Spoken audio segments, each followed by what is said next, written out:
क्या किसी को चमार कहकर बुलाना भी जातिवाद है? हाँ। अच्छा, एक शब्द था चोरी चकारी, उसको कुछ लोग कहते हैं चोरी चमारी, ये कहाँ तक सही है? अच्छा, अगर कोई आदमी, कोई समर्ण किसी दलित को, SC/ST समुदाय के आदमी को जाति सूचक शब्दों से गाली दे रहा है, हाँ, या चिढ़ा रहा है, तो उसके बाद वो क्या करे? जो दलित हैं उनको जाति सूचक गालियाँ तो दी जाती हैं, लेकिन उनको मारा भी जाता है, हाँ? और जब वो FIR कराने जाते हैं स्टेशन पे तो FIR नहीं लिखा जाता है। अच्छा, अगर न्यायालय की बात हो रही है तो सबसे पहले दिमाग में ये आता है कि वकील के पास जाएंगे तो पैसा बहुत लगेगा, और बहुजन जो हैं वो इकोनॉमिक कंडीशन उनकी ठीक नहीं है, जो दलित हैं उनके पास पैसा नहीं है, तो वो क्या करें, कैसे वकील को हायर करें? बहुजनों और दलितों के ऊपर हो रहे अत्याचारों पर तो हम बात करते हैं, लेकिन अत्याचार के बाद बहुजन और दलित वो क्या करें, इस पे हम बात नहीं करते। इसी पे बात करने के लिए आज के हमारे मेहमान हैं गोरखपुर के जाने माने अधिवक्ता एडवोकेट यशवंत भारती जी। इनसे हम बात करेंगे और जानने की कोशिश करेंगे कि अगर किसी के ऊपर अत्याचार हो जाता है, कोई दलित है, कोई SC/ST OBC का है, तो उसके बाद वो क्या करे। यशवंत जी, सबसे पहले तो बहुत बहुत स्वागत है आपका। धन्यवाद। अब बताइए कि अगर किसी के ऊपर कोई अत्याचार हो रहा है, कोई दलित है वो जातिवाद का शिकार हो जा रहा है, या फिर कोई भी अत्याचार हो रहा है, तो उसके बाद वो क्या करे? देखिए, अगर कोई पीड़ित पक्ष है, हाँ, तो सबसे पहले अगर वह किसी के द्वारा पीड़ा का शिकार हो रहा है, हाँ, या मारा पीटा जा रहा है, तो सबसे पहले उसको थाने में जाकर एक प्रथम सूचना रिपोर्ट दर्ज करानी चाहिए। अगर थाने पर जाने के बाद प्रथम सूचना रिपोर्ट उसकी दर्ज नहीं होती है, या थाना अध्यक्ष उनकी बात नहीं मानता है, हाँ, तो उनके पास दूसरा ऑप्शन होता है कि वह SSP को एक प्रार्थना पत्र दे सकते हैं। SSP भी अगर कार्रवाई नहीं करते हैं तो उनके पास जो सबसे बेस्ट ऑप्शन है न्यायालय। हाँ, वो CRPC की धारा 156(3) के तहत कोर्ट में जाकर और मजिस्ट्रेट के समक्ष अपनी परिवाद रख सकते हैं, और इससे उनका FIR दर्ज हो सकता है। अच्छा, अगर कोई आदमी, कोई समर्ण किसी दलित को, SC/ST समुदाय के आदमी को जाति सूचक शब्दों से गाली दे रहा है, हाँ, या चिढ़ा रहा है, तो उसके बाद वो क्या करे? प्रक्रिया वही है कि अगर पीड़ित पक्ष है, हाँ, उसको जाति सूचक शब्दों के साथ अभद्र या व्यवहार किया जा रहा है, तो थाने पर जाकर वो प्रार्थना पत्र लिखेगा, हाँ, और प्रार्थना पत्र के माध्यम से SO को देगा, हाँ, और अपने प्रार्थना पत्र में जो जाति सूचक शब्द है वो जाति सूचक शब्दों को अपने प्रार्थना पत्र में इन्वॉल्व करेगा, जिससे जिन लोगों ने अत्याचार किया है उनके ऊपर SC/ST का मुकदमा कायम हो सकता है।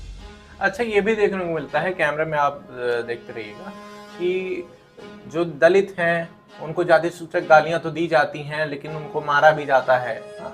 और जब वो FIR कराने जाते हैं स्टेशन में तो FIR नहीं लिखा जाता है। हाँ, FIR नहीं लिखा जाता है। उसका एक बहुत बड़ा रीजन है, हाँ, कि जो लोग दलितों या बहुजनों के ऊपर अत्याचार करते हैं वो या तो सवर्ण है या तो बाहुबली है, हाँ, और उनकी पहुंच बहुत ऊपर तक होती है, और उनकी पहुंच होने के नाते वो किसी विधायक, MP, MLA या सांसद से फोन कराकर केस को दबाने का प्रयास करते हैं। तो बहुजनों और दलितों के पास सबसे बेस्ट ऑप्शन होता है कि अगर उनकी बात थाने पर नहीं सुनी गई, उनकी बात SSP के द्वारा नहीं सुनी जा रही है, तो वो सीधा न्यायालय में जाकर किसी एक अधिवक्ता को बढ़िया पकड़ के, जो क्रिमिनल केस देखते हो, 156(3) के माध्यम से एक प्रार्थना पत्र न्यायालय में दाखिल करें, जिससे आने वाले दिनों में या जो भी जिन लोगों ने अत्याचार किया है उनके ऊपर प्रथम सूचना रिपोर्ट दर्ज हो सकता है।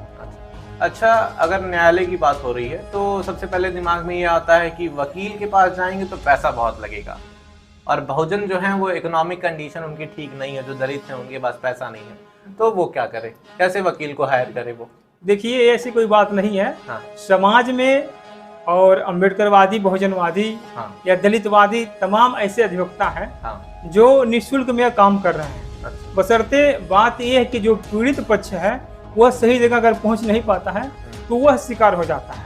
तो अगर किसी बहुजन या दलित के साथ कोई पीड़ा होती है तो वह किसी ऐसे अधिवक्ता को खोजने का प्रयास करें, या समझने का प्रयास करें कि वो देखें कि समाज का कौन सा ऐसा अधिवक्ता है जो हमारी लड़ाई निःशुल्क लड़ सकता है। उसको खोजकर उनके पास उनको जाने की जरूरत है। अच्छा, अगर कोई आदमी जो वीडियो देख रहा होगा, किसी को समस्या होगी, उसको अगर आपसे बात करनी होगी, आपसे केस सॉल्व कराना होगा, तो वो क्या करेगा? अगर हमसे केस सॉल्व कराना है तो हमसे वो संपर्क कर सकता है इसी वीडियो के माध्यम से। इसमें अपना मोबाइल नंबर हम डाल देंगे हाँ। और हमारे मोबाइल नंबर पर वो कहीं का होगा संपर्क करेगा, हम उसकी पूरी मदद करने का प्रयास करेंगे। अच्छा, एक चीज़ और मैं जानना चाहूँगा कि अगर मान लीजिए कोई किसी को गाली दे रहा है, कोई मार रहा है, कोई किसी के ऊपर पेशाब कर रहा है, खासतौर पे मैं बात कर रहा हूँ दलितों की, अगर कोई बहुजनों पर अत्याचार कर रहा है, उसके चेहरे पर पेशाब कर दे रहा है, गंदगी लगा दे रहा है, कीचड़ फेंक दे रहा है, हाँ, या फिर घिनौनी हरकतें कर रहा है, तो उसके बाद जो आरोपी हैं उनके ऊपर कौन कौन सी धाराएं लग सकती हैं? देखिए, जितने भी क्रिमिनल केस है, जैसे आईपीसी है, हाँ, क्रिमिनल केस का मतलब होता है आईपीसी, आईपीसी से ही सब कुछ गवर्न होता है। और आईपीसी के अंतर्गत तमाम चीजें बताई गई हैं कि अगर कोई आपको मारता पीटता है हाँ, तो 504 लगेगा, 506 लगेगा, और कोई फ्रैक्चर हो गया तो 325 लगेगा, मर्डर हो गया तो 302 लगेगा। तो आईपीसी में जो तमाम धाराएं हैं जो हमें परिभाषित करती है कि किन किन परिस्थितियों में कौन कौन सी धाराएं लगेंगी। अच्छा, ये तो रही बात घटनाओं की, अत्याचारों की। बात कर लेते हैं कि ये घटनाएं होती क्यों? ये घटनाएं होती हैं, हाँ, इसका सबसे बड़ा रीजन ये है कि जो हमारी आर्थिक पक्ष है, हाँ, यानी जो दलित या बहुजन गरीब है, वंचित है हर चीजों से, और उनका जो आर्थिक पक्ष मजबूत नहीं है। अगर उनके पास भी धन दौलत या बाहुबली होते या धनबली होते तो शायद उनके साथ भी अत्याचार नहीं होता। तो जो सबसे बड़ा रीजन है कि हमारा जो आर्थिक पक्ष है वो कमजोर है, इसलिए इनके ऊपर अत्याचार होता है। मतलब कुल मिला जुलाकर हमारे पास पैसे नहीं हैं, या बहुजनों के पास, दलितों के पास पैसे नहीं हैं, इसलिए वो मात खा जाते हैं और उनके ऊपर अत्याचार होते हैं। सबसे बड़ा रीजन है। हाँ। क्योंकि देखिए, भारत के संविधान में भी ऐसी कोई व्यवस्था नहीं रखी गई है जिससे गरीब, शोषित, वंचित समाज के लोगों का जो आर्थिक पक्ष है, यानी आर्थिक जो लेवल है कि इनका आर्थिक सुधार कैसे होगा, ये जब तक आर्थिक सुधार नहीं होगा तब तक इनके ऊपर अत्याचार होते रहेंगे। अब दलितों में भी देख लीजिए या बहुजनों में देख लीजिए, जो सबल हो गए हैं, जो इसमें भी धनपति हो गए हैं, बाहुबली हो गए हैं, उनके ऊपर कोई अत्याचार नहीं करता है।